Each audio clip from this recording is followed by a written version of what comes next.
Welcome to the Killshot MMA podcast for UFC 314. The featherweight title is on the line. Alexander the Great Volkanovski and Diego Lopes.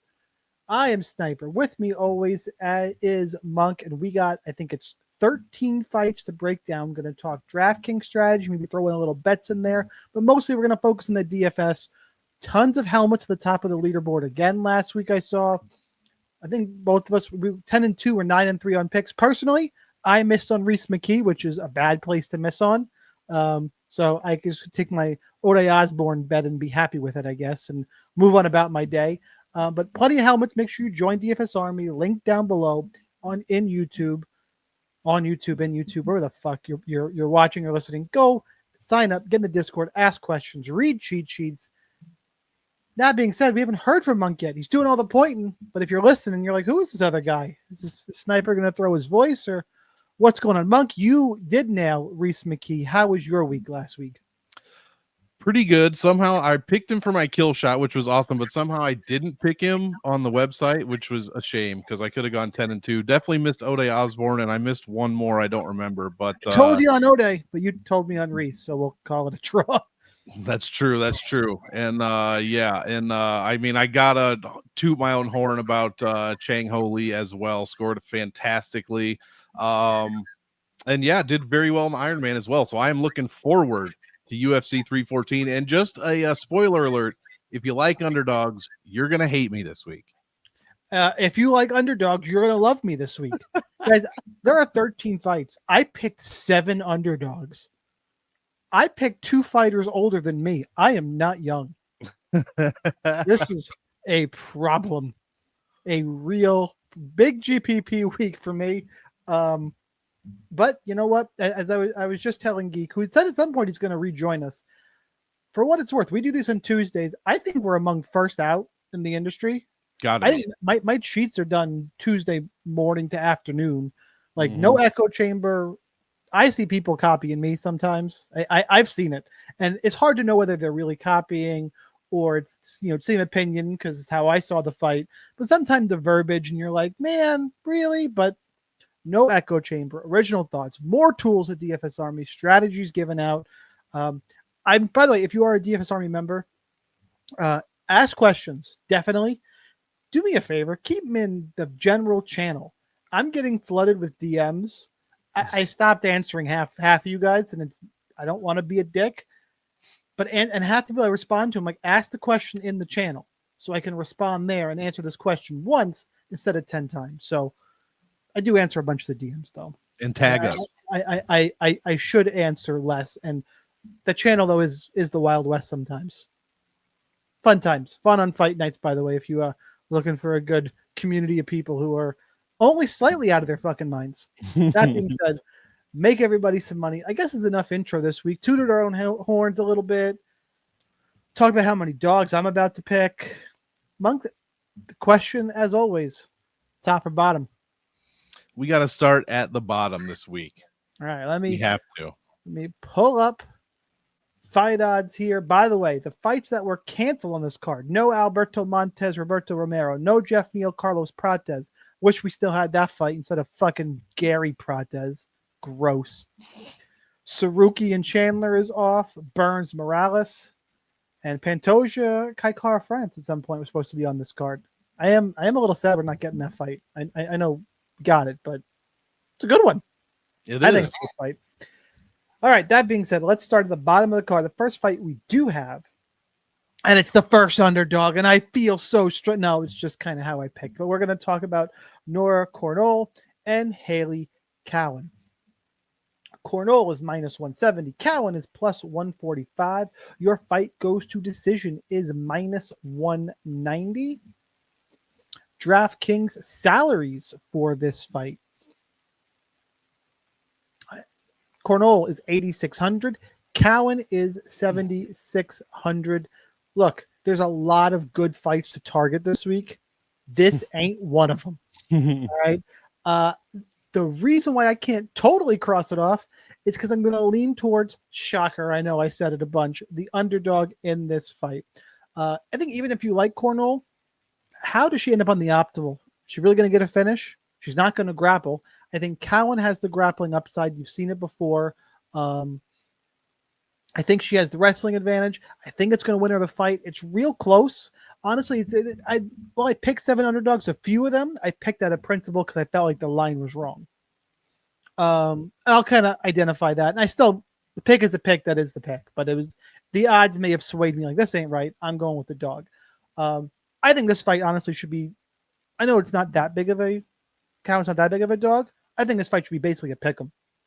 And I like, whenever there's a close fight like this, I lean towards the person think with the grappling advantage. It's some bias I've noticed in myself, but it's just grappling advantage pays off. Just ask Torres Finney. Which, by the way, everyone hating on Tony Weeks. Fuck Tony Weeks, fucking asshole. Did you read my tweet? Huh? Did you read my tweet about this? Like, I don't blame Tony Weeks. I think he was asleep for 14 minutes, woke up, saw the last minute of the last little bit of the fight, and was like, fucking, all right, yeah, let's just fill in 10 nines across the board. What a bitter asshole that guy is. Frankly, could you really blame him if he was asleep during it? Because I had 2 snacks and took a shit during that fight. Yeah, that was not fun. But it was just like Goldberg spearing him. I will. I mean, this is gonna be a long podcast, but it's 3:14. We're gonna talk some other stuff. Everybody back off Torres Finney. You see his interview? He knows it wasn't a good performance. Oh yeah. He knows he laid a dud. It's like, it happens. I've only been fighting for 5 years. I got a UFC win. I'm gonna get better. It wasn't good. I need to find the openings for ground and pound. Like, get it. I don't think the UFC should cut him. Run him out there again. If he does it, people are calling for his head. If he does it again, I would give him one more. Don't say anything, right? If he does it again, that's when I probably find him. You're Sean Shelby, McMaynard, whoever, and be like, listen, you do that shit again, I don't care if you win. This is like hard warning. And if you get a third one, cut him and make him earn his way back. But for one performance, let's everybody calm the fuck down. Yeah. Back to this fight. Haley Cowan, the only viable DFS play for me. Grappling edge makes her the pick and a little bit of interest. And if you hate the dogs like Monk does, I think you have to seriously consider Cowan for cash games. Yeah, you're not wrong. I just don't like the salaries here. Cornolle has made the optimal in both of her wins. However, she was 6,900 and 7,600 or something.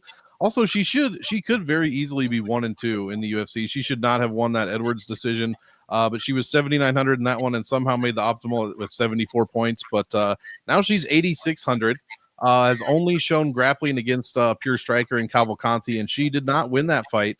Lost a very close split decision, but still taken down 5 times by Jossie Edwards. Yeah, exactly, and controlled for a shitload of time. I think. By Jossie. Yeah, she should have lost that one. Controlled for almost 9 minutes, almost 2 full rounds in that one, and somehow the judges gave it to her. So yeah, I don't like this fight. Very low level. I think I rated it 2 stars. And yeah, I agree. If there's any DFS upside, it's Cowan, but I mean, she looked okay against in her DWCS fight. 1 takedown, 4 minutes of control time, 4.5 control time on Horth, but she still ended up losing the fight. So she's got to show a little bit more. I got Cornolle by decision, but it's really close. And yeah, Cowan's probably too expensive for me, but I understand why you would favor her over Cornolle in DFS for sure. All right, let's get you a more exciting fight to talk about. How about Tresean Gore, Marco Tulio Silva? I'm just going to call Marco Tulio at this point. Tulio minus 340. Gore is plus 280. Fight ends inside the distance, a healthy minus 275. Should be a good one to target for GPPs, but we'll see what Monk says after I tell you that the DraftKings salaries are Tulio is 9,200. Gore is 7,000. Monk, who you got? Well, I'm a noted Tresean Gore hater. But that guillotine, I always bring it up against Josh Fremd, was disgusting. It was awesome. That was his first good performance. 3 or 4 takedowns, 3 minutes of control time. He's not a huge volume guy. The most he's landed is like less than 4 strikes a minute on Brian Battle. I don't know. I just think Tulio, while really green, and speaking of green, Gore is as well, with only 7 pro fights, 4 of them in the UFC, which is wild. But Tulio does have 14 fights. Very well-rounded for a prospect. Did what he was supposed to do against Ihor Potieria, almost 10 strikes a minute in 3 minutes. got the knockdown, got the finish there, got the KO against Duclos in his first DWCS fight. It was a decision, but he showed more than striking. 2 of 8 takedowns, 6 minutes of control time, and pretty much dominated Yusri Belgori, whatever that dude's name is. So yeah, very well rounded. Looking forward to this one at 9,200. I think it's a good spot in all formats actually, and I think Gore can be finished. I mean, Brundage TKO'd him in less than 4 minutes. A takedown, some control time, and a bunch of strikes. That's what Tulio could do. As long as he doesn't get guillotined, stick his neck out there, I think he's okay, and I think we're good for an inside the distance finish. So I like Tulio in all formats. Listen, if you're not a dog that I'm picking this week, you should be concerned. And Trayshawn Gore, you should be concerned. I am on Marco Tulio. I agree with pretty much everything you just said. Really well-rounded. Just don't get guillotined. Better striking, more athletic. I think a better grappler. Trayshawn Gore, he's got power, but I think Tulio packs a punch too. I pretty much agree. I'm not going to rehash too much. I will say, despite the big inside the distance line, I like Tulio in all formats, probably because there's so many dogs I'm picking, so there's a lot of favorites I don't trust. So the fact that I do trust Tulio, it's going to rocket him up my list, and I am on Marco Tulio as well. Look at me not rehashing the same thing for 10 minutes. I'm very proud of myself. But that brings us to Sue Mudaerji taking on Mitch Raposo. Mudaerji, -160. Raposo is +140. DraftKings salaries for this fight. Is it really this expensive? What the fuck? Yeah, Sue Mudaerji, 8,900. Holy shit, this line is really... He opened around -2, 300 at Bet Online, -2 and change everywhere else. The line has moved towards Raposo, so I guess my Raposo pick here is going to be a little bit chalky.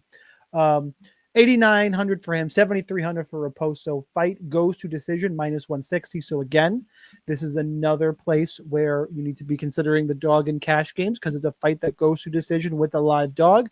To me, that is Mitch Raposo. Sue Mudaerji, both these guys, let me just do a little bit of wiki capping here. If you go to Sue Mudaerji, he's lost 3 in a row. That's bad. He fights once a year, apparently. Although October is last fight, so getting a little bit more on the regular. But to be fair, he's lost to Schnell, Elliott, Charles Johnson. Raposo, on the other hand, is 0-2 in the UFC. I will say, Hadley in the Contender Series in 2021, so actually he's 0-1 in the UFC. That's a rough fight. Andre Lima, we've seen, is he's fucking good. So not bad losses either. When I watch the tape, I'm a little more impressed with Raposo. I think he's got good technical striking. I think he's got more power, and I think he's got the grappling upside. And as I mentioned earlier, when you have that upside in a close fight, for me, that's where I'm going to lead. I think Sue Mudaerji is a little bit faster. I think he's got a little bit of a speed advantage in this fight. But Mudaerji, 66% takedown defense. Charles Johnson took you down twice. Matt Schnell got you down twice. I mean, his wins. Adashev, that guy in the, yeah, I thought his record was bad. 1-3 in the UFC. Malcolm Gordon, where a jab puts him to sleep, and Andre Sukumta, who just can't stand up to win fights. So there's a lot of red flags here if you're wiki capping. Just skill for skill. Yeah, I'm still throwing out Sean O'Malley hate. I almost forgot about that. It's so funny. You know how much fucking grief that's the worst fight IQ I've ever seen. That saves us so much grief. So much grief. We don't have to watch him Marab smash him again. We'll get there. We will. Well, it's booked. It's booked. It's happening. So I'm on Mitch Raposo for all those reasons. And again, similar to the first fight, and this is not going to be the same case with all the dogs, I promise, because there's dogs I'm picking where I am going to tell you, play both sides, though. It's a GPP fight. Be overweight to both. I just lean towards the dog. This is not one of them. This is like the Cowan Cornolle spot where I finding it hard to see a way Sue Mudaerji finds his way onto the optimal when he does win. So even if you like Sue, I don't think it's a good DFS play. Give me Raposo. Monk, how about for you?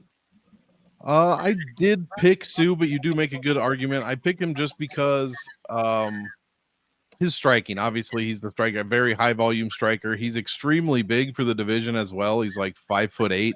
That's going to be interesting. That's a good point. I want to see them in the weigh-ins. That's Yeah. 5'8", 72-inch reach against 64.5. I guess you round up to 65, but there's going to be some big differences here. His striking offense is very, very good. Obviously, he's taller than everybody with a longer reach in the division. 3.5 in the first, 5.7 strikes landed in the second, and 5.5 in the third. Fantastic numbers. Now, I am worried about Mitch Raposo. Now, he hasn't taken a ton of volume. Hadley landed 3 strikes a minute on him. Again, good fight, like you said, or good opponent. And then Andre Lima. This was before, I'm worried that this is before Lima discovered volume, like in his last fight, because he only landed 3.4 strikes a minute in that one, and I feel like it could have been a lot more. Yeah, but yeah, so that came out of nowhere. So I don't know. I just don't trust Raposo yet. The only thing is you got to play both sides in GPPs because Mudaerji could end this at any minute, basically. But like you did say, you think he can? Really? Yeah, I think so with the striking. The only way he's won though is when people haven't taken him down, and I am very worried about that with Raposo. He's also lost by sub 6 times in his career, and yeah, so very worried about that as well. So. Raposo, his one finish, he did get KO TKO'd. So if Mudaerji starts landing volume, I do see a path to victory there, especially with Raposo's inexperience. But there's a grappling edge for sure for Raposo, and if he can get there, then Mudaerji's looked terrible. Yeah. Yep. Totally agree. Let's go to the next fight. Sorry, I got a little. Oh, my StreamYard shit. I'm trying to fix on the fly here. All right, let's go and let's talk about Lord Mikhail Oleksiejczuk against the guy I dislike almost as much as I dislike Chris Curtis. I really don't like Cedric Dumas, and I don't think I've met anybody who's a fan of him. I don't think I'm speaking way out of turn here. Not at all. Oleksiejczuk is minus 190. Dumas is plus 165. Fight ends inside the distance. A good old minus 210. So 1 to target for GPP. Should see a finish here. DraftKings salaries for this one. Lord Mikhail, 9,000. Cedric Dumas, 7,200. Monk, where are you going with this one? Oh, well, now I have to make sure I copy this correctly. Okay, apparently Oleksiejczuk has also been subbed 6 times. Is that correct? Right after Mudaerji, so I'm worried that I didn't copy and paste properly. But if that's true, he's also been subbed 6 times, which is a problem for Dumas. But the bigger problem for Dumas is what happens in when he gets hit. Now, if you go back and watch that Ruzaboyev fight, which was the fight 2 fights ago, first of all, he had 6% striking accuracy. He landed 1 strike in over 3 minutes. Did not do anything else. Nothing. It's ridiculous. Every time he got hit or was about to get hit, he did the same thing. He put his hands up at his sides and dipped his head way down to the right or to the left. And he got uppercutted several times by Ruzaboyev. And if he's still doing that against Michael Oleksiejczuk, that's going to be a big fucking problem for him. And he's going to get knocked out in the first round, much like he did against Ruzaboyev. So I like Michael Oleksiejczuk. I picked him here as my pick.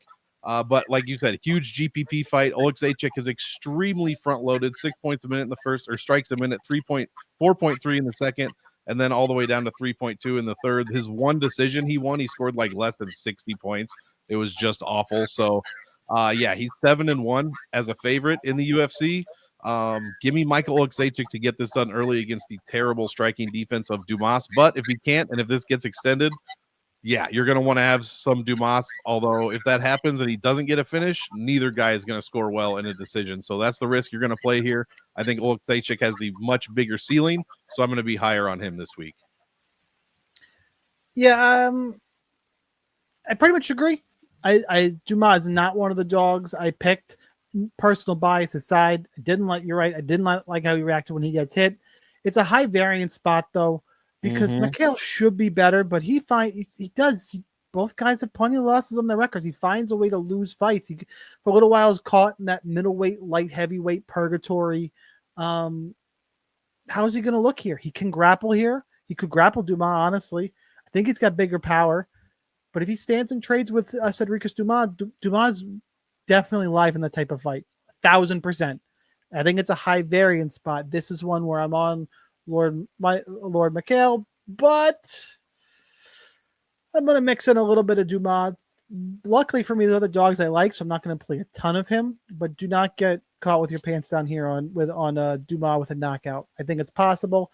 I likely though go overweight to Oleksiejczuk and slightly underweight on Dumas because there's other spots I want to be over on. If you don't agree with some of those, I'm okay with being over on Cedricus Dumas as well. Again, I don't want to get to the end of this podcast and so I'd be like, fucking Sniper told me to play everybody.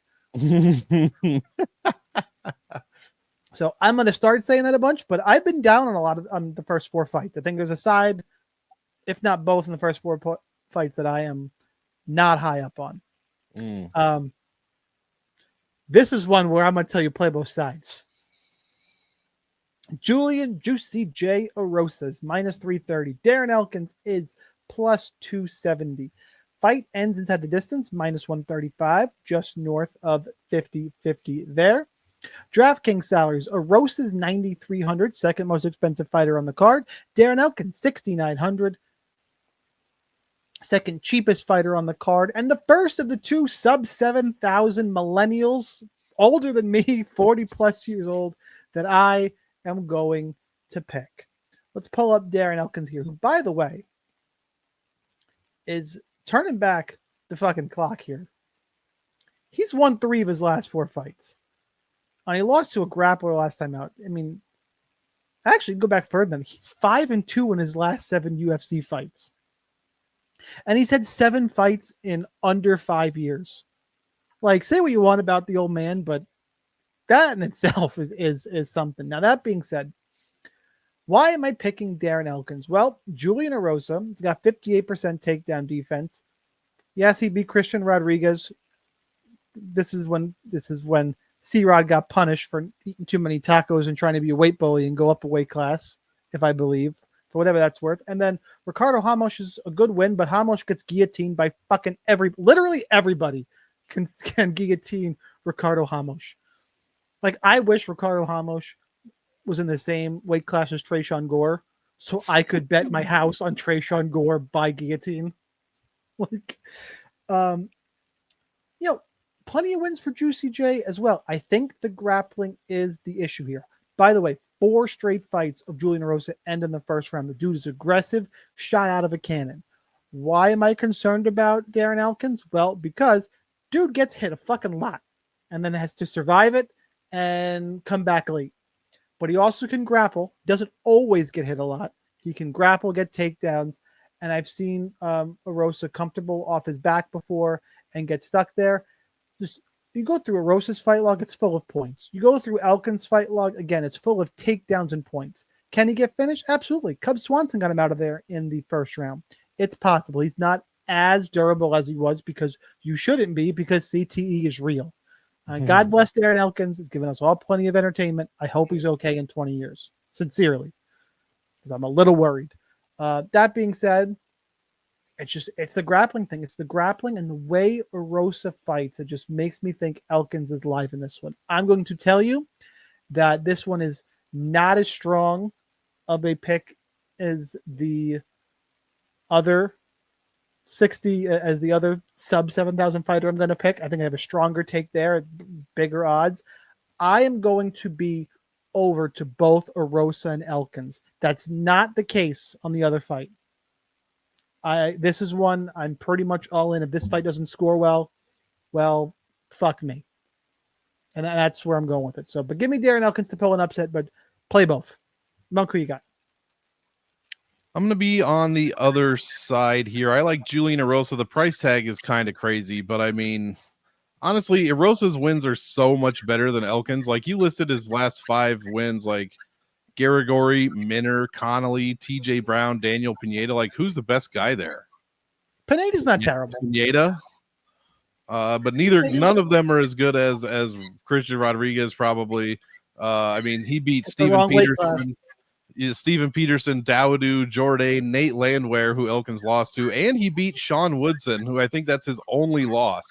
Ricardo Ramos, yeah, that's the only fight in his last 10 in which Erosa has been taken down, and he won that fight. Like, he got controlled for a minute and a half and then subbed him at the 2-minute mark, 2-minute 15 mark. So, yeah, that's the only fight in his last 10 he's been taken down. Elkins looks extremely, like, just not good, man. Like, if he can't get takedowns, this is not going to be good at all. He's going to get bloodied up. Erosa lands so much volume, hits with power. tons of first-round finishes, wins and losses, tons of second-round finishes as well. He lands almost 6 strikes a minute in the first, 7.6 in the second, and 5.8 in the third. Elkins is going to get pieced the fuck up if he cannot land a takedown here. And Erosa has proven that he has fantastic takedown defense. Like overall, like I know it's only 59%, but again, no one except for one fighter in his last 10 has taken him down, and he still won that fight. He's beating good names. He's getting knocked out 7 times as a professional. He has never been submitted. So I like Julian Erosa here. 9,300 is a lot. Strictly GPP fight here for me. Let's move on and let's talk about the one I expect to really get lit up for. Chase Hooper, Jim Miller. And I love Chase Hooper too. He's minus 9,000 again, minus 900. Sorry, not 9,000. Minus 900 against Jim Miller. Minus 1,000 in some spots. Come back on Jim Miller between plus 5 and 600, plus 625 over at Bovada. Fight ends inside the distance is minus 220. DraftKings salary. Hooper is the most expensive fighter on the card at 9,600. Miller is 6,600. Monk. I mean, who does everybody got? Well, I'm picking Chase Hooper to win. I don't know how much rostering of him I'm going to do, just because I love DraftKings. There's so many guys I want to play this week, and women as well, which we will get to. Well, at least one woman that I want to play. But yeah, Jim Miller, 41 years old. Look at what grapplers have done to him in his last 10. Like Vince Pichel, I know this was a long, 2020, took him down 3 times, controlled him, got the win. Selecki took him down, controlled him, he got the win. Hernandez, that's not a takedown. King Green took him down, controlled him for a little bit, but still a minute compared to 1 second is tremendous, mostly striking, but still got the win there. His wins aren't great. Damon Jackson, who I know you say is decent, but I can't stand. Gabriel Benitez, Jesse Butler, Donald Cerrone when he's about to retire, Nicholas Mata, Ghost Pepper. I mean, these wins are not great. Chase Hooper, not the best wins either. Clay Guida, Borshev, who can't wrestle a lick. Not great there, but what impresses me about him is we know he's a grappler, but his striking's made tremendous strides lately, especially in his past.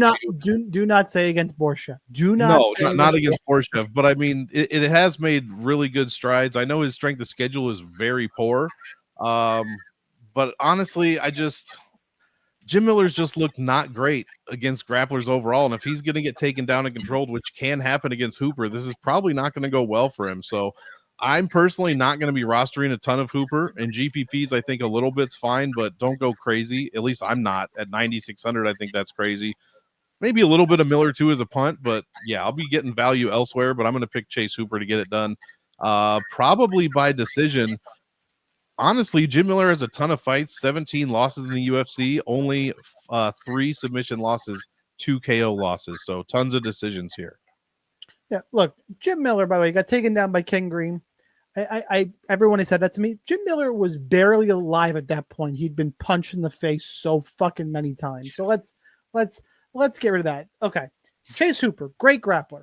Understood. Jim Miller, did we forget the guy's been a black belt BJJ player in the UFC since maybe before Chase Hooper was born. I know it's a little hyperbole, but I don't think I'm that far off. Dude has been a high-level BJJ player for a long time. Can Chase Hooper get this fight to the ground? Maybe. His wrestling has not looked that good. It just hasn't. Like, yeah, he took down Clay Guida. Everybody takes down Clay Guida. Come on. Clay Guida's got what? All right, 66% takedown defense. That's higher than I thought it was. Usually, because I don't know. I don't think his offensive wrestling is that good. Where I worry about Jim Miller in this fight is because he's a high-level BJJ player. If his fight goes to the ground or there's a scramble, he will fight off his back and is willing to accept position. We have seen him controlled before, and they'll play the BJJ game. Also, what we've seen recently, if they get in a BJJ fight, who the fuck knows how it's going to be scored? Tony Weeks is going to score 26-26, a draw. Like, I know. You better not see him on a card in a while. We're going to see. I hope we see him this week just to piss everybody off. I I don't understand why Hooper is this big of a favorite. I just don't. I'm not convinced.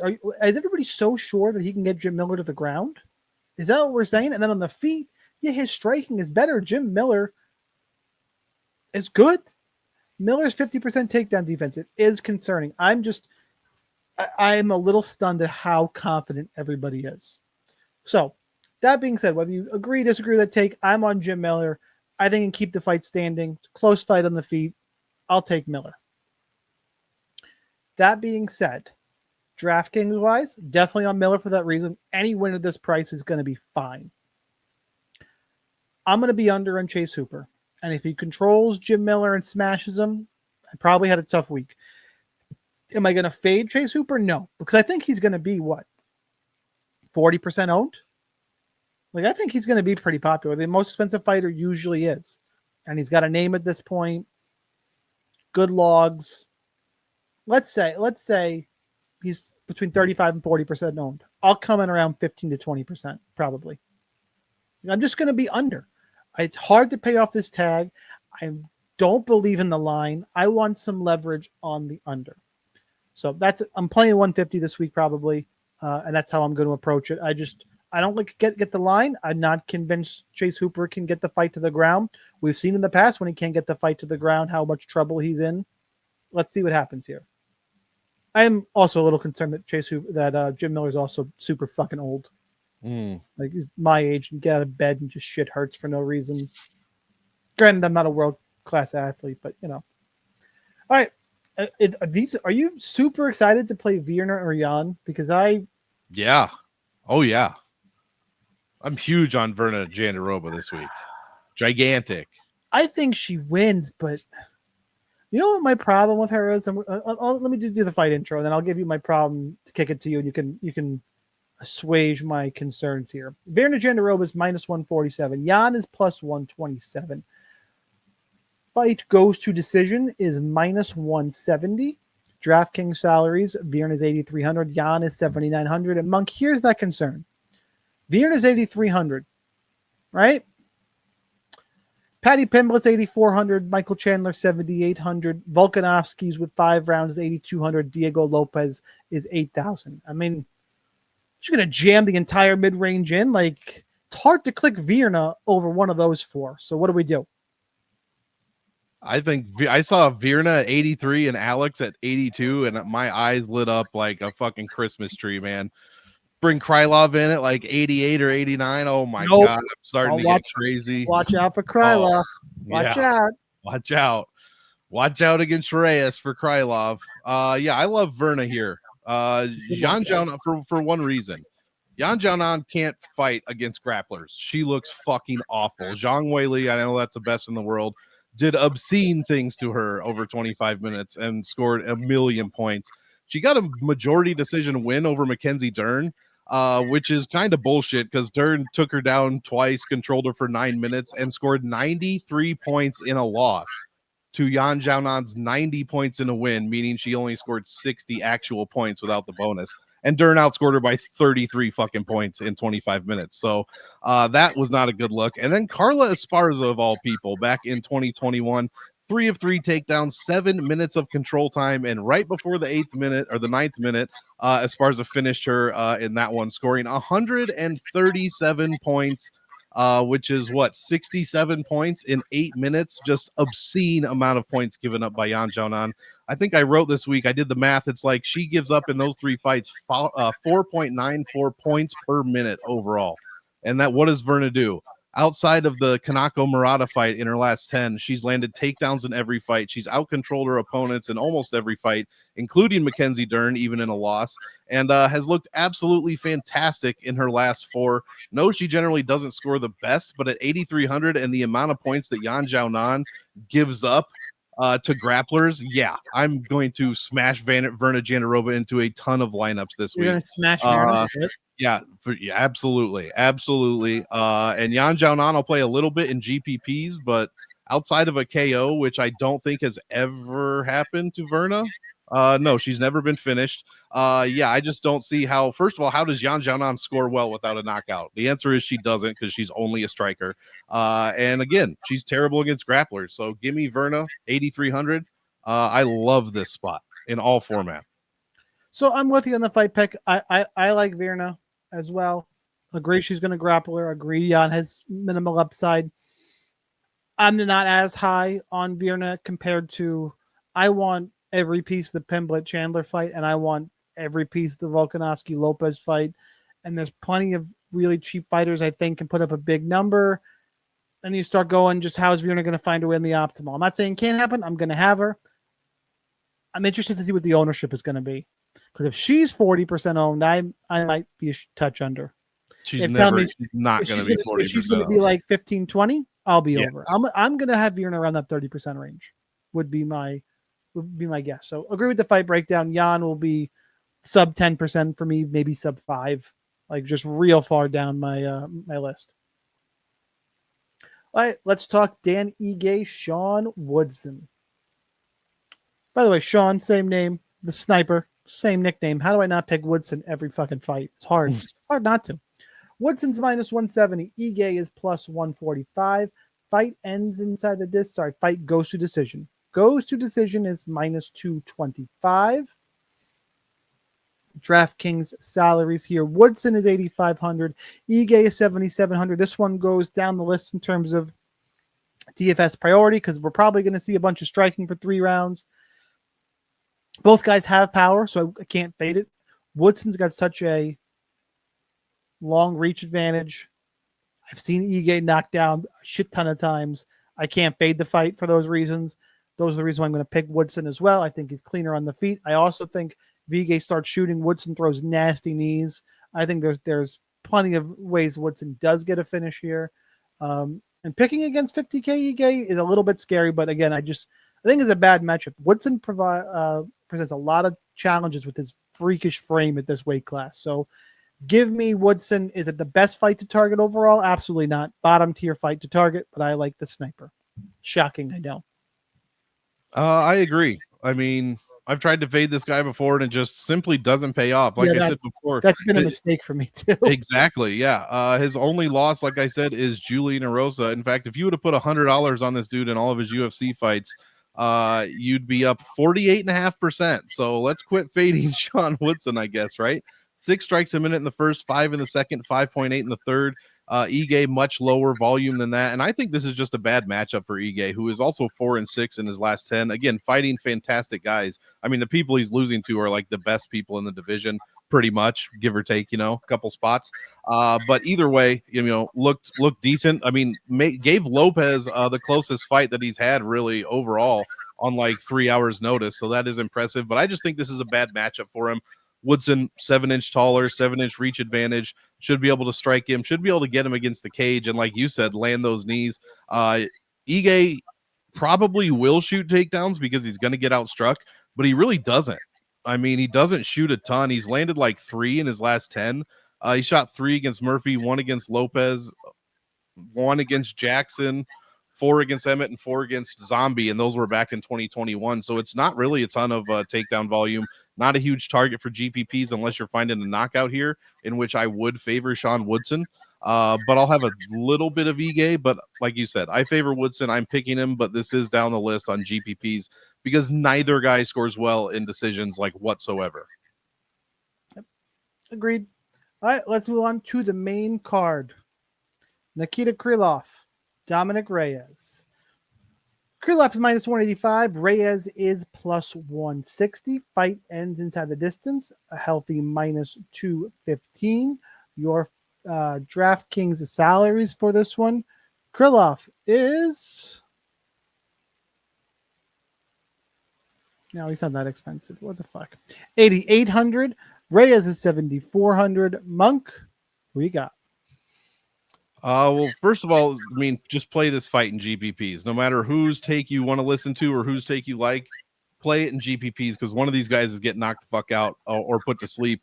I mean, 28 pro finishes for Krylov, 23 wins, 5 losses, 11 for Reyes, 10 wins, 1 loss, all in the first round. Like, yeah, this is a huge GPP fight for sure. Two big hitters. Obviously, we know what Reyes can do. He's best at distance and with his power. He does land volume in the first and second, 6.2 and 6.1. That does fall off to 4.5 in the third, which is still a good number, but still 27% less. And you do have to be wary of his power. He has landed knockdowns in the third round, so that does carry. We are obviously worried about his chin. Krylov has power as well, has volume as well. Not quite what Reyes does, but 5 strikes a minute in the first, 4.2 in the second. But where he differs from Reyes is his grappling. He's also landing tons of takedowns. He's controlling basically 2 minutes of every single round on average. And Reyes, if he gets controlled, he can get up. He got up a couple times against John Jones, but that was several years ago at this point. He's been KO'd 3 times. I don't know, man. I see tons of advantages for Krylov, on the feet and on the ground. Obviously, he's chinny himself, but both guys at this point are chinny. And I just like Krylov better. I think his ceiling is much, much higher, or his floor is much, much higher. Excuse me. His lowest win is like 92 points. Both guys, his floor and a win. His floor and his overall floor. Both guys have a floor of 0. Well, but if Reyes, if this goes longer than the first round, Reyes has won a decision with 48 points. The lowest Krylov has ever scored is 96, and he's gone to decision many times. So he scores very well and wins no matter what. So love this fight for GPPs, but I am clearly on the Krylov side. I think he has multiple advantages in multiple categories here. By the way, the fight you referenced was against Volkanovski, and that guy's fights sometimes are the cure for the will to live. So, to be fair, everybody is written off Dominic Reyes because he lost to John Jones, Jan Blachowicz, Jiří Procházka. Okay, the Ryan Spann loss is not Ryan Spann in 1 minute. That is not a good loss. To be fair, I'm pretty sure at that point your confidence is probably pretty fucked up in the head, because then he took like 2 years off, got himself right, and then beat Dustin Jacoby, who I think everyone was pretty high on. Like Dustin Jacoby was a glory kickboxer, and he outstruck the fuck out of him. And then Anthony Smith, that's getting to be a sad story. That being said, Nikita Krylov, on the other hand, beat Ryan Spann. Here we're gonna go with the fucking wiki capping. Well, Volkanovski, where fights go to die, he scored 127 points because he got takedowns. So Krylov is going to try and take people down.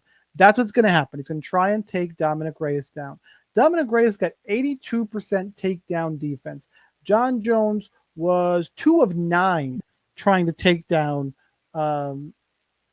Dominic Reyes. You're telling me that guy's like, okay, Jiří Procházka got 1. I would argue on the Jiří one, though. Jiří shoots, you're like, what the fuck? Did Jiří just try and take me down? What? Why?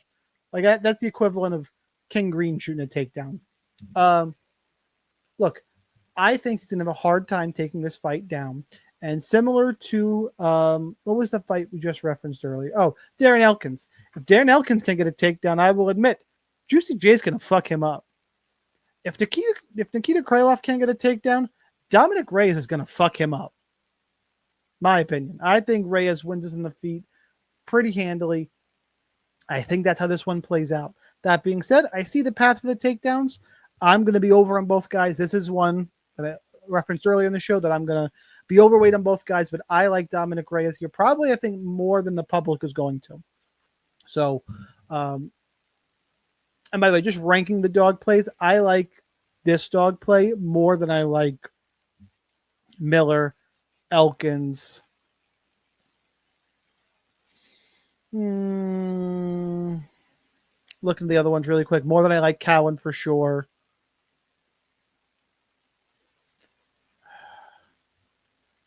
There's one coming up that I hate myself for that I don't like it more, but we'll get there. This is a top tier dog play for me. I like Dominic Reyes. Who was the one person knocked out Krylov? Because he's only been knocked out once. It's not in his last 10. I don't even know if it's in the UFC. Might not be. Von Fluchoke. It is in the UFC. Got knocked out by Soa Palehi in 2013. That was debut. Okay. Yep.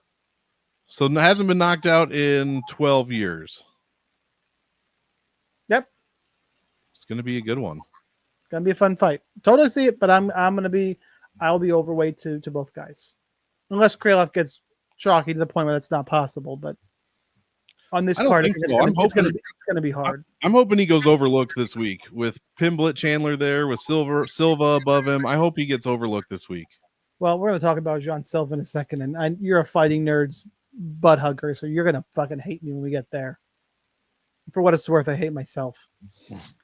But first, let's talk about Yair Rodriguez and Patricio Freire, who now I fucked his name up.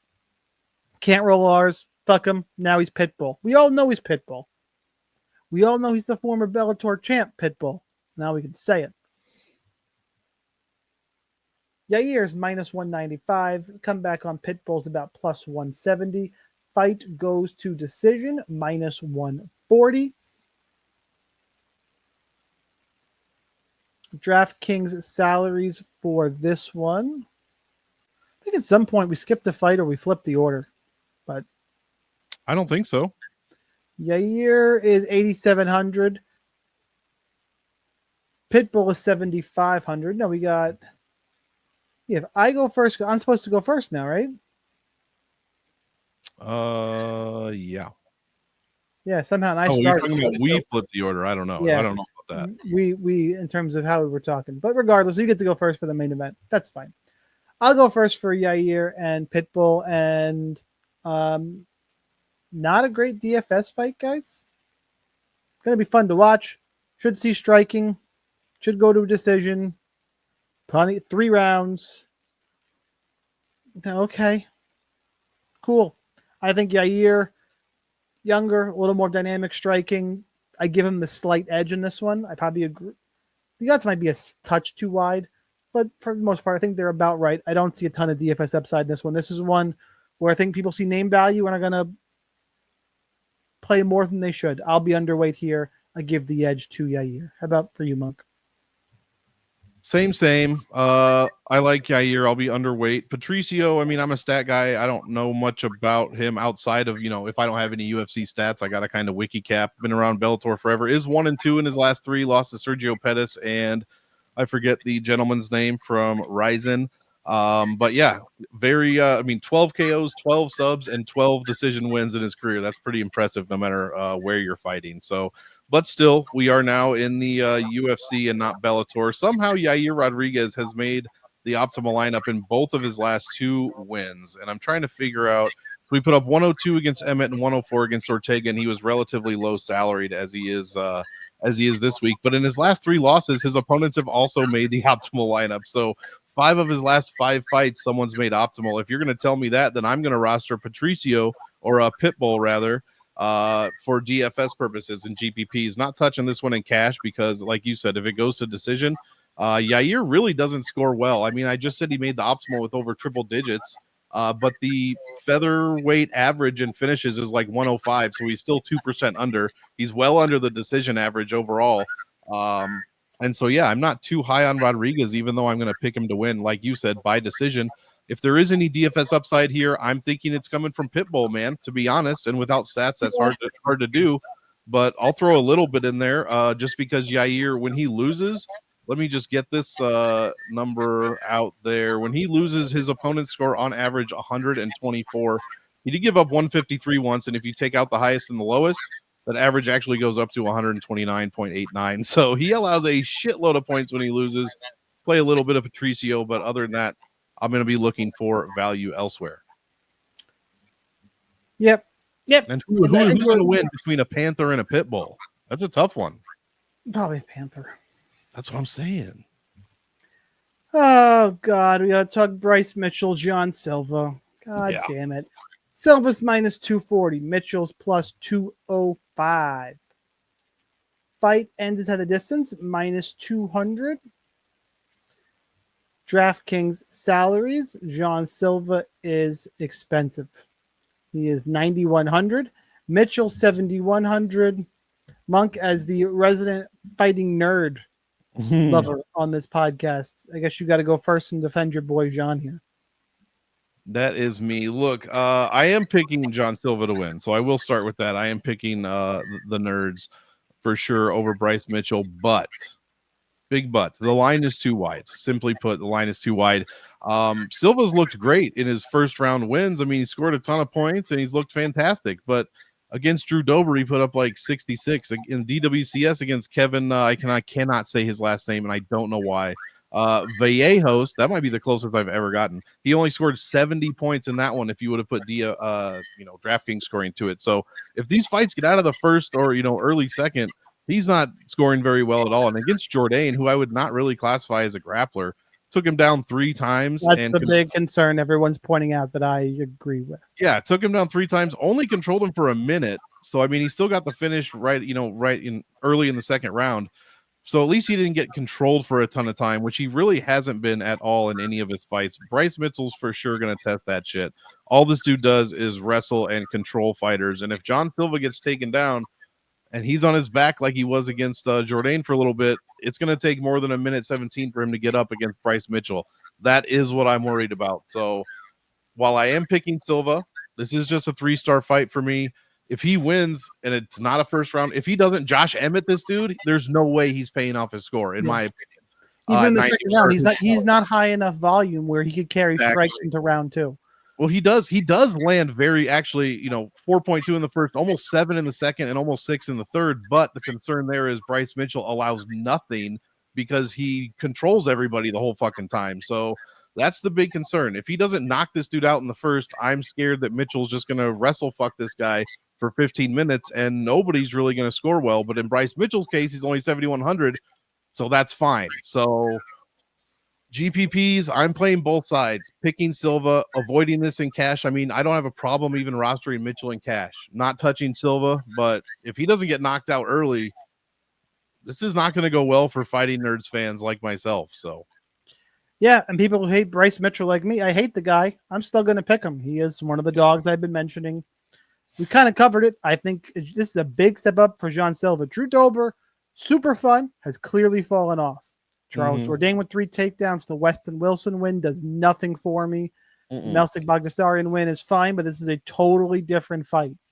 This is a huge test for Jean Silva, where I don't understand the line is where it is. Even after falling a whole 100 points, I still don't understand. I saw 325 and I almost shit myself, and not in a good way. So we're looking at Bryce Mitchell here. Yeah, sometimes. Okay. What people are going to say is, okay, but he's going to get hit for the first time since the Josh Emmett fight. Kron Gracie landed 6 significant strikes, and they were probably like a toddler swinging a pillow. I mean, Bryce Mitchell took one of the scariest, most deserved trips to the Shadow Realm you'll ever see. And apparently when he was there, he put a Nazi armband on. I said it. Yeah. He went somewhere wild. So Jean Silva could land a simple 1-2, and Bryce Mitchell could be convulsing. And I'm going to pick Bryce Mitchell, I won't be super sad about it. And that's just the state we're in. Like, cool. But pick-wise, I can't ignore all the stuff we've talked about in terms of the grappling upside. Got to test him. Bryce Mitchell, Edson Barbosa, scary motherfucking striker. Yep. Took him down 4 times, controlled him. Got a knockdown in that fight, by the way, which is wild. That's the one knockdown he's landed. I got to see it from Jean Silva. I'm on the Bryce Mitchell side. I honestly, ask me in Discord on Friday, Saturday. I don't exactly know what I'm going to be doing with Jean Silva in GPPs. I think I'm going to be under. I think you have to. I think you have to be. So, especially because so many people are going to be on him. You got to pull all that narrative shit out of this fight and just look at tape and stats. That's it. Cool. That's where we're going to go, even though, like I said, I hate myself for it. Yeah. But now let's talk about the co-main. So I don't mind we accidentally flipped our order, because this is a fun one I get to talk about first. Michael Chandler, Paddy Pimblett. Pimblett's minus 145. Chandler is plus 125. Fight ends inside the distance, minus 500. DraftKings salaries, super enticing. Pimblett's 8,400. Chandler is 7,800. I saw the funny clip today of how did Chandler miss a blind Oliveira in the last fight? The eye pokes and trying to march him down. He's blind and he's still missing. He's like this. Chandler is either going to knock Pimblett out or get taken down a bunch and probably submitted, right? Yeah. Hey guys, remember when we were all off of Paddy Pimblett because he lost to Jared Gordon? Remember? He lost. Yeah, I don't care what the stats say. He lost to Jared Gordon. Okay. Then he beat Tony Ferguson. Ooh. Michael Chandler did it better. Then he beat King Green. Good win. Submitted him. Great. Chandler hits harder than King Green. King Green's a great striker, good mover. Was able to get him down. Good job. Good win. You cannot take it away from him. Chandler's a different animal. Where the concern is Chandler is 1-5 in his 1-4 in his last 5. Granted, it's Poirier, Gaethje, Oliveira twice. Oh man, Yeah. Like it's different. It's just different. Probably getting a little bit fight old too, and just old. Getting towards 30. God, I'm fucking old. The guy's younger than me, and I just called him old, but it just is what it is. So there's upside on both sides. This is one I'll play both sides on, but this is the 7th and final dog I am picking. I'm on Michael Chandler. I just think that pressure, he's going to find the chin of Pimblett. It's just a different animal. Will I be surprised if Pimblett gets a takedown and submission? No. I'm damn near all in on this fight, just like I am on the main event. Most of my lineups are going to have 2 fighters left heading into the co-main. I'll probably be about even weight on these guys. You ask me right now, 55% of my lineups have Michael Chandler and 40 to 45 have Paddy Pimblett. So yeah, that's how I'm approaching this one. Give me Michael Chandler to hopefully knock the accent out of Paddy Pimblett. What you got, Malcolm? Yeah, I went back and forth on this one. I don't think I'm going to be as big on it as you, but I will be pretty big on it. And I did end up. Yeah, just because if Paddy wins, like he doesn't score for shit. Like he even in finish wins, he's averaging not even 100 points. He scores decent when he wins by decision, but overall, it's just. I mean, I guess it is salary. It's going to be okay, 8,300. It shouldn't be terrible. But yeah, I mean, I'll pick Chandler. I'm not happy about it. I just couldn't pick Paddy Pimblett. He's very front loaded. Paddy 6.3 strikes a minute in the first. 4.2 in the second and 2.3 in the third. So he falls off a cliff like 50%, 30 to 50% down in each round. Chandler's the opposite. I mean, or he's the same actually. 5.5 in the first, 3.8, and then 3.7 in the third. But unlike Paddy, whose numbers, he absorbs fewer strikes as the rounds go on, Chandler gets hit with more and more. 4.2, 5, and then 6 strikes a minute in the third round. This is also a 5-round fight. I don't know if we mentioned that. Can Paddy even go for 25 minutes? That's a huge concern. Is his cardio here? Huge step up in competition. I think Chandler's going to be able to find a spot, but if he doesn't, he's going to get grapple fucked for quite a while, possibly submitted. I don't know. He's been submitted once. Who was it in the UFC? Yeah, it was Dustin Poirier. So Oliveira didn't sub him either time. He did KO him in 5 minutes. So I mean, he's been finished. It just looks ugly, dude. It's not touching this one in cash at all because I don't know what's going to happen. But I wouldn't be surprised if Pimblett finished him early. I think it's Pimblett early and Chandler at any time, if that makes sense. So I like Chandler more. I'd play him more in GPPs, but I wouldn't be surprised if Paddy got the win. I'm hoping he gets knocked the fuck out, but yeah, I don't really like either one of these guys, to be honest. Chandler's striking defense is abysmal, by the way. Rated in the lower 10% in distance, head, and overall striking. He just gets a ton of strikes landed on him. He gets knocked down. And his striking defense, last thing I'll say, striking defense is terrible. 50% in the first, which is good. 32% in the second, and 25% striking defense in the third, guys, at 6 strikes a minute. It's going to be bad if it gets extended. His quality competition is so much higher. So much higher. That's so true. All right, let's talk main event. Alex Volkanovski, Diego Lopes. Volkanovski fighting for the featherweight title again because apparently Ilia Topuria has decided I want to eat tacos now that I'm rich. I'm surprised. I didn't know he's having that much trouble cutting weight. So I'm interested to see how Topuria going up plays out. I will give him credit. If you don't want to do it anymore, at least give up the belt and don't hold the division hostage. So credit for that. Diego Lopes plus 105. Fight ends inside the distance is minus 155 because Diego Lopes is a fucking madman usually. Seems to have gotten a little bit of control recently, which I don't like personally. Your DraftKings salaries, by the way, this is the mid-range fight. Volk is 8,200. Lopes is 8,000. Monk, take it away.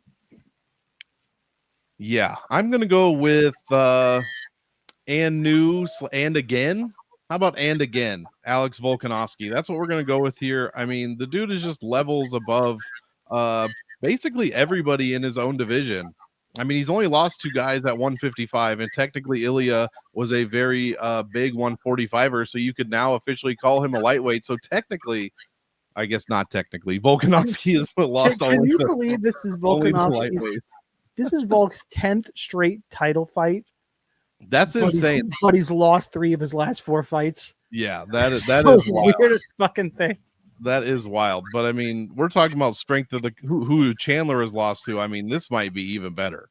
I mean, Volkanovski or Makhachev twice in Topuria. Like, what are you going to do there? The strength of schedule is just so much better. His volume is ridiculous. He's kind of a slow starter. 4.6 strikes in the first, 0.7 takedowns, and 1.14 minutes of control time. That might sound like a lot to most fighters because it is, but not to Volkanovski. 6.5 in the second, 7.2 in the third, 6.3, 7.5 in the 5th round. At 25 minutes of 5th rounds, he's averaging 7.5 strikes a minute. Thank you, Max Holloway, though. Control time. Yeah, that definitely helps for sure. But he's also not absorbing a ton either. The most he allows is 4.4, and that is in that 5th round. Other than that, it's like under 4, under 3, and in the first, it's under 4 in the first, it's under 3. Lopes, decent striker. Like I thought he was a grappler. I won't say we all when he first entered, which obviously he's a high level grappler. But now 4.83 strikes a minute in the first, 2.5 in the second, but 5.3 in the third. He's got power. He's got accuracy. It's fantastic. So. Yeah, it's kind of the young guard against the old guard, but honestly, I cannot help but compare this to what we just saw with Steve Erceg last week. And obviously, Lopes has earned his spot here, deserves to be here. I'm not saying that. Didn't say Erceg didn't deserve to be there either, but has Lopes just been a bit rushed? I mean, he did fight Brito and Evloev in his first 2 fights, DWCS in his debut. That's garbage. That's bad luck. Tucker, Sabatini, Yusuf, Ige, Ortega are good names, but they're nowhere near like Max Holloway, Makhachev, Topuria. Like, this is a huge step up for Diego Lopes, and I think Volkanovski is not done yet. So I like him by decision. And also, it should be noted, he's one of the greatest DraftKings scorers of all time. 7 times in his last 7 fights, he's been on the optimal lineup. 4 times in his last 4 wins. 7 times in the last 7 fights, him or his opponents have been optimal, and he's been optimal once in his losses, one of those Makhachev fights. So play Volkanovski, play Lopes. I don't know if I'm going to stack this one too much, but I will have a ton of both sides, but way more Volkanovski. I will stack this in cash games. Go ahead, just mid-range. It's fine. I think it's fine. I think it's a close fight. I am on the Volkanovski side as well. But similar to the last fight, I'm just going to ask me right now, I'm probably like 60% Volk, 40% Lopes. I think it's Volkanovski's damage, career wear and tear do concern me. And, Lopes mixes it in well. He's an interesting problem because the guys that Volk has beat, like he beat Yair, all striking. He beat Max, all striking. Lopes can move forward aggressively and strike, and he can do that because he's like Charles Oliveira in the sense that, go ahead, take me down. I fucking dare you. Try. That's... Or try to submit me, like he said to Ortega. He moves in, and he can be aggressive with that. Volkanovski, though, best of the best. Game plans. Can do it all as well. I can't pick against Volkanovski. It's that big of a step up. I just think that Lopes presents enough problems where I'm probably going to look up the field weight of Diego Lopes, plug that in, and play the rest of my lineups with Volkanovski and move on about my day. So it won't be that much leverage, but I am on Volkanovski as well, just with all those kind of noted red flags. All right, guys, Go ahead. real quick, you did mention the damage. Really, outside of the Makhachev KO and the Topuria KO, he has not taken a ton of damage. Like, hasn't been really knocked down. Back-to-back fights, getting older. Said he was getting tired. But he's taken lots of time off, though. It's been over a Yeah. year since that one. So, yep. We'll see. We will see how it plays out. We broke down all 13 fights, but don't go anywhere. We got to give away kill shots. How you win GPPs, an under-owned play that can help you take down a tournament on DraftKings. Monk nailed Reese McKee last week. Did I end on O'Day Osborne last week? Or did I go somewhere else? I don't remember. I can't remember. Well, either way, let's just say I did. I may not have. But did pretty damn good last week. I wonder if I was dumb and said Frunze. I don't remember. I don't remember at all. Either way, Monk nailed last week. I know I nailed 2 weeks ago. So one of these plays is going to be real good, but it should be something sneaky to help you take down a tournament. If you didn't already, hit the like button, share with your friends, get in the Discord, link down below. Monk, do you have one teed up for us? Yeah, it's rough. I mean, if you listen to the show, you know I didn't hardly pick any dogs, and Chandler is likely not eligible. I wouldn't do that anyways. So I'm gonna have to pick a kill shot, which I picked, which I didn't pick to win. I know. God. Oh, really? No, I know where you should go. I actually faded this dude. I should not have. I might change this. I might not put fade and just put GPP. You have an easy one. What's that? The rule. I need to get this. The rule is not an underdog. The rule is go over the field and under-owned sneaky play. If you're this high on Virna Jandiroba, busting 110 points, there's no reason you can't go Virna. All right. Well, then hell yeah. We're going Virna. Absolutely. I did forget about that. Yeah, we're going Virna. Jan looks like shit against grapplers. Let's go. I'm going to go Dominic Reyes. Everybody counting him out. The former rightful light heavyweight champion of the world. I said it. Him and Anthony Smith. They should be fighting again. No, but see, Anthony Smith just should have won the fight because fuck John Jones. It would have been great karma. Dominic Reyes did win the fight. Won the fight, yeah. Dom did win the fight, but a bunch of Tony Weekses over there were. Yeah, for sure. I got 3 Tony Weeks references in an hour. Fucking Tony Weeks. As soon as I saw his name, I was like, that can't be the same guy. And then it was. I was like, God damn. Absolutely was. Absolutely was. All right. DFS Army members, ask us questions in the Discord. Everybody else, get in the Discord at that link. Monk, you got anything else before we get out of here? That's it, guys. Enjoy this card. Get your bets in, DFS lineups in, because we got a week off next week. So enjoy it before we come back mid to end April.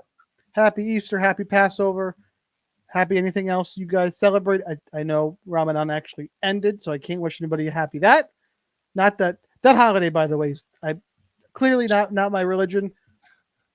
We have to fast some days. Can you imagine fasting during the day every day for a month? That would be rough. That is some mental strength. That is mental strength right there. I'd be angry. I'd be angry. I'd be angry all the time. I'd be looking out my window like it's the sun down because I'm going to eat this fucking Taco Bell. Dude, as soon as the sun's down, I'm just like apologizing to everyone. I'm like, so sorry for how I behaved earlier. It's like, I can't eat. So, that would be whatever holidays you guys are celebrating, if you do over this break, enjoy it. Make some money with us at UFC 314. Good luck. Helmets up. We will see you in 2 weeks.